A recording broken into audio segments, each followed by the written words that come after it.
Statistics Unit 4, Lesson 4, One Variable Chi-Square Goodness of Fit Test. In this lesson, we want to test if the values of a qualitative variable have certain proportions. So in the first one, there were only two possible values, either they had or they didn't have. Now we want to have a qualitative variable that could have more than two possible values, and we're going to get a count of frequency in each of those different categories.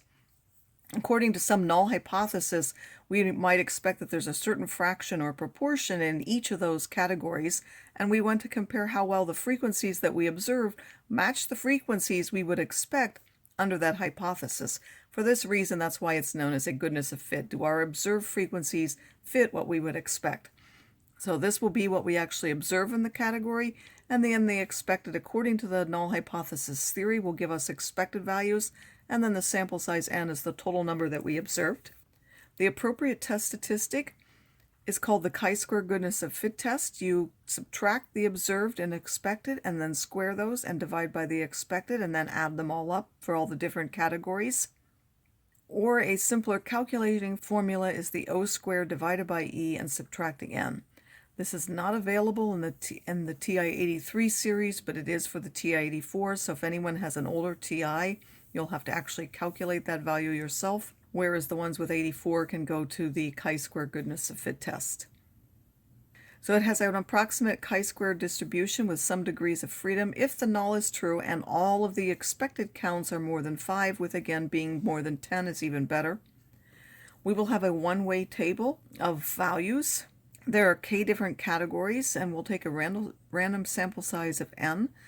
So we will have some hypothesis that pi1 is equal to some number, pi2 is equal to number, pi k sum is equal to some number based on our theory.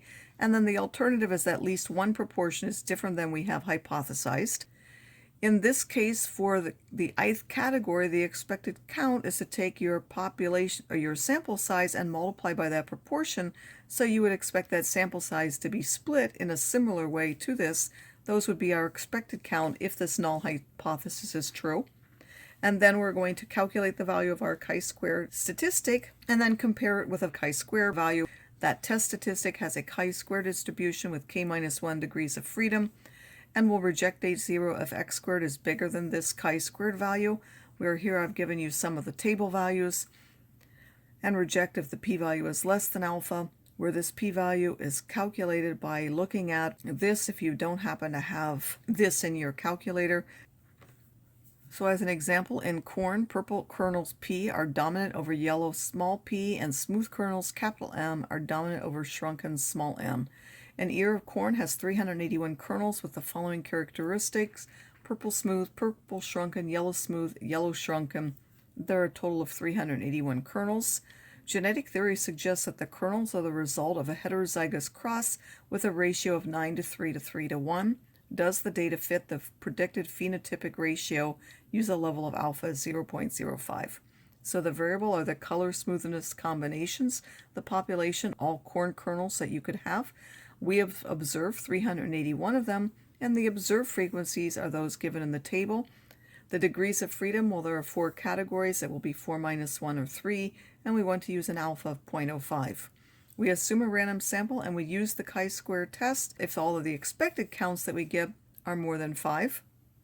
So what is the proportion? Well, if you add 9 and 3 and 3 and 1, that's 16. So the proportions are 9 out of 16, 3 out of 16, 3 out of 16, and 1 out of 16. So we're expecting 9/16, 3/16, 3/16, and 1/16 to be in those categories. Those are our hypothesized proportions, and then at least one pi is different than those hypothesized one. This would be the chi-square statistic. If the null hypothesis is true, then the expected frequencies are 9/16 of our number 381, 3/16 of that number, 3/16 of that number, and 1/16 of that number, which I've calculated here to give. By the way, if you add them, they will add 381. Then the value of the test statistic is this number squared over this, plus this number squared over this, plus this number squared over this, plus this number squared over this, minus that 381. That will give you 1.7255 with a p-value of this. And you'll reject h0 if chi-square is bigger than the chi-square 0.95, because that was our alpha with 3 degrees of freedom, which from the table is 7.82.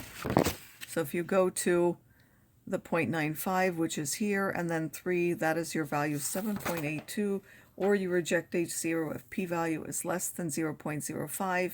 In either case, this is not a small p-value, so you fail to reject, and we cannot conclude that the proportions of purple smooth, purple shrunken, yellow smooth, and yellow shrunken for corn kernels are significantly different from those respectively.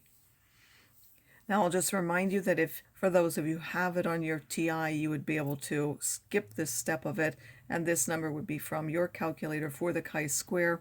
If you're doing this on your own calculator, you have to put the observed and the expected in your calculator. So you would go to Stat and then Edit, and first you would put in the 216, the 79, the 65, and the 21, and then over in L2 you would put the expected, so you would have, you can either calculate them yourself here, like you would do 381 times 9 divided by 16, and that will put it in however many decimals it fits there, times 3 divided by 16, and the same here, 381. So you could just do your calculation inside of that, and it will put those calculated values there for you. And then you want to do the chi-square test, so you would now go to Stat and now to Test.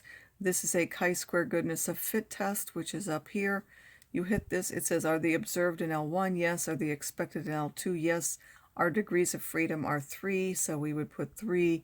We want to calculate, and it will give us this chi-square value. Again, it's slightly different due to round-off errors. It did give me this p-value with those 3 degrees of freedom, and we would fail to reject.